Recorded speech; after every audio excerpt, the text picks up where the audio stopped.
5, 4, 3, 2, 1.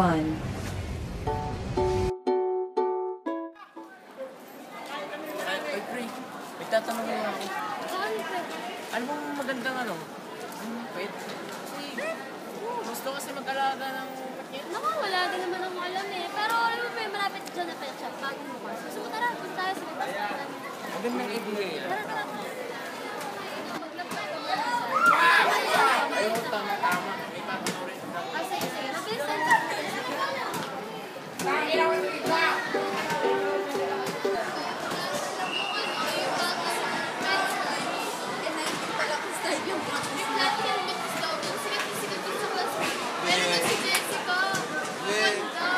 Flathelminthes, di ba yun yung ano, yung mga flatworms, di ba? Yun, yung pinag-aralan natin, di ba yung mga flatworms? Yung parang siyang bulati pero hindi. Ano siya, in-explain sa atin yun, yung hindi siya cuticle eh, tegumen. Kaya medyo kakaiba ang itsura niya. Tsaka may ano din siya, may distinct siyang ano, digestive system, di tulad ng ibang bang phylum na naon sa kanya. Gusto ko lang bumili ng Sino meron nun?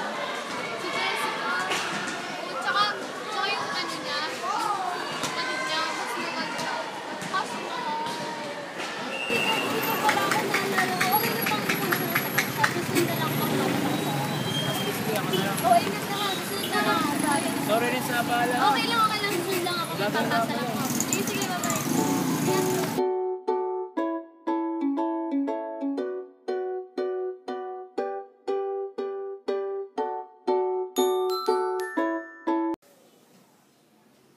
It's almost summer. Get your bikini body ready and drink Del Monte Four Seasons Just Drink.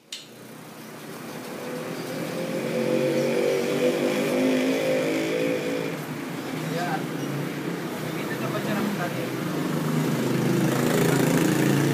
Hindi ko alam ko eh. Tara, samahan na lang kita. Tingnan natin. Sabihin ka diba?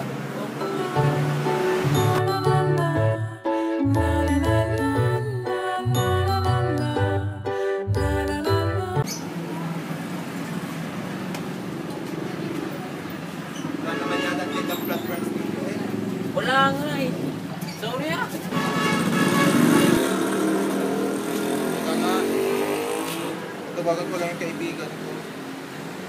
Nakabili kasi siyang flathelminthes, sabi ko lang kung saan.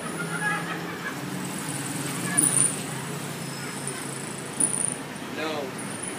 Hello, Jessica. Yung bang flathelminthes eh, saan mo binili? Ha?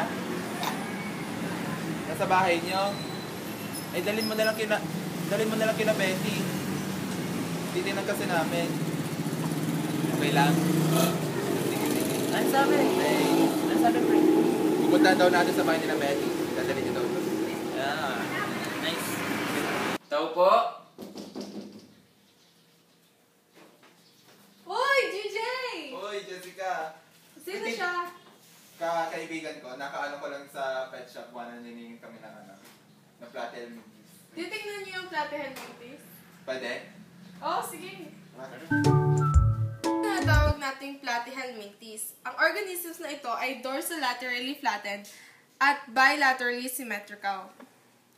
Imbis na skin or cuticle, meron silang living surface membrane na tinatawag na legumen.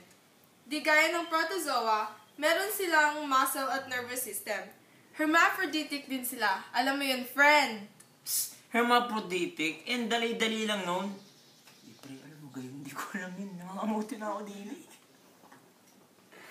Meaning, meron silang parehong reproductive system ng male at female. At higit pa dyan, alam nyo na, meron din silang excretory system at primitive digestion system. So, flatworms pala, flat ang harapan at ang likod na part niya. Literal na flatworms talaga. Literal talaga na flatworms. Oo. Aba, okay to ah.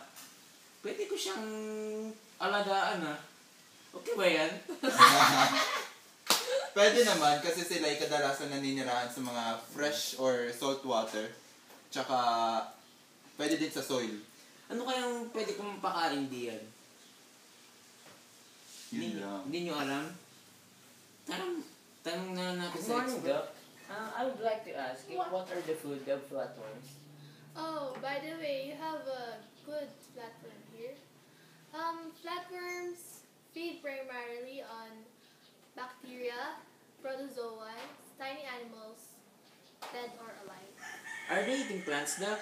Yes, they eat plants, but as they mature, they eat animal matter. Thank you, thank you. Can you return it, Doc? Yes. Oh, thank you, thank you. I hope that I helped you. Bye! Okay. Salamat! Salamat sa pagpapakita ng alaga mo. Welcome! Astig pala nun. Oo nga, pre. Ngayon ko lang nalaman na may organism. Flatworms? Flat, yung dorsal, tsaka ventral part niya. Yun pala yung mga karakteristik. Oo. Tapos isa pa, yung kanyang kinakain. Kumakain siya ng mga bacteria. Kaya ibig sabihin, pwede siya makatulong na ma-reduce ang mga bacteria. Oo nga. Diba? Oo. Tapos ang nakakabilib ko dyan, hermaphroditic. Yun, gets na natin yun ngayon. Oo, gets na natin yun. Ayoko lang mapahiya talaga kanina. So anong bet mo? Galing nga tayo kanina sa pet shop. Mga isda, aso, pusa, anong bet mong alagaan? Flatworm. Ako rin, flatworms. Unang-una, pwede lang mamulot diyan sa tubig. Kung saan lang pwede mamulot. Tsaka, anong pinakano pa dyan, hindi hassle, hindi magastos. Oo. O, pwede ko nga pabayaan diyan. Kadadami na lang sila ng... Dadami na ako. Ang problema lang, pag kumalat sa bahay ko, pre, Ikaw delikado na. maglilinis. Oo nga. Tara na. Tara.